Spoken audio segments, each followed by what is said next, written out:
L'anatomie d'une transition, le TDS, Trump Derangement Syndrome et le Panican. L'éclipse de la raison, on en parle peu, mais c'est sans doute le symptôme le plus visible, le plus spectaculaire de la grande transition que nous vivons. Ce n'est pas une simple opposition politique, ce n'est pas non plus une simple haine envers un homme, c'est une véritable pathologie collective, une réaction viscérale, irrationnelle et souvent incontrôlable qui touche des millions de personnes dès qu'on prononce le nom de Trump. Ils perdent toute capacité d'analyse froide. Les faits deviennent secondaires, la logique disparaît, seule reste une rage presque religieuse contre le méchant. On voit même des personnes lambda ou des figures connues qui étaient autrefois clairement pro-Trump basculer soudainement dans ce piège. Ils se mettent à répéter les mêmes slogans hystériques, à ignorer des faits qui les gênaient hier encore, comme si une partie de leur cerveau s'était éteinte. C'est particulièrement frappant parce que la population américaine reste une grande majorité du côté de Trump.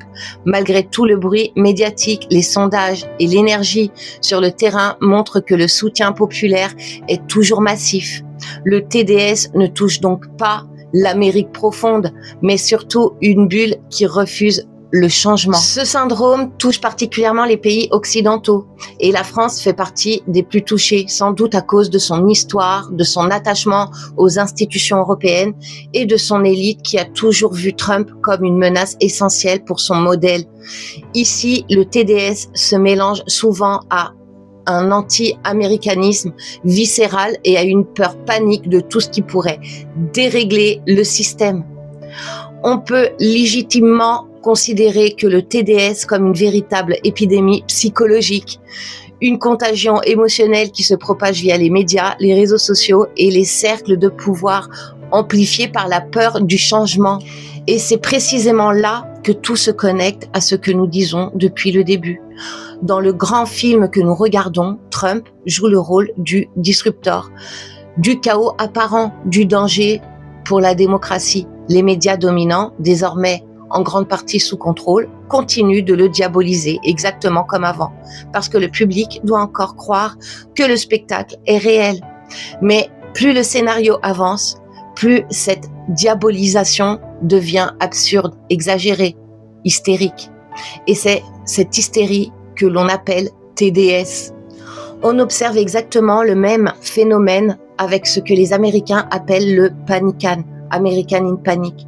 C'est le diminutif qui décrit cette panique irrationnelle, cette peur viscérale qui s'empare d'une partie de la population américaine à chaque décision, chaque déclaration ou chaque victoire de Trump. Comme si le simple fait qu'il agisse ou qu'il gagne représentait une menace existentielle pour leur monde. C'est la même mécanique que le TDS, refus de voir que tout est inversé. Pourquoi ces syndromes explosent-ils justement maintenant? Parce que le monde change, parce que le film s'accélère, les événements géopolitiques, les crises internationales, les risques impossibles qui n'aboutissent jamais vraiment, tout cela crée un décalage de plus en plus flagrant entre le récit officiel et la réalité.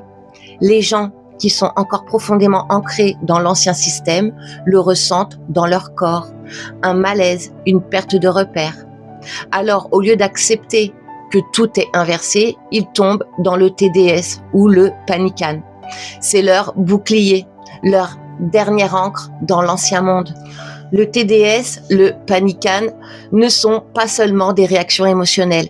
Ce sont les signes que le réveil est en cours, même chez ceux qui le refusent le plus violemment. C'est le déni qui précède la prise de conscience. Quand quelqu'un hurle « Trump est Hitler » ou sombre dans une panique totale devant une décision trompienne, il ne défend plus une idée, il défend son rôle de spectateur dans le vieux film. Il refuse de voir que les oppositions apparentes sont écrites à l'avance pour maintenir l'illusion le plus longtemps possible.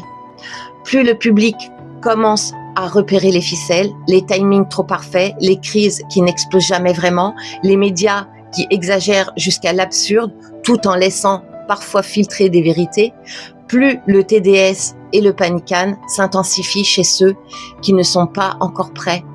C'est humain, c'est même nécessaire. Le réveil n'est pas un éclair de lumière pour tout le monde. Pour beaucoup, il passe d'abord par la colère, le déni, l'agressivité irrationnelle. Mais le changement du monde est en marche, le scénario bascule. Et plus les gens verront que même les attaques les plus virulentes contre Trump ou cette panique américaine devant ses décisions font partie du spectacle, plus ces syndromes se transformeront en lucidité. Le jour où le public comprendra que ce n'était qu'un rôle, que Trump n'était pas le chaos, mais une pièce essentielle du plan, ce jour-là, le spectacle aura vraiment changé de genre. Et le TDS, comme le panican, deviendront simplement des souvenirs amusants d'une époque où les gens préféraient hurler ou paniquer plutôt que d'ouvrir les yeux.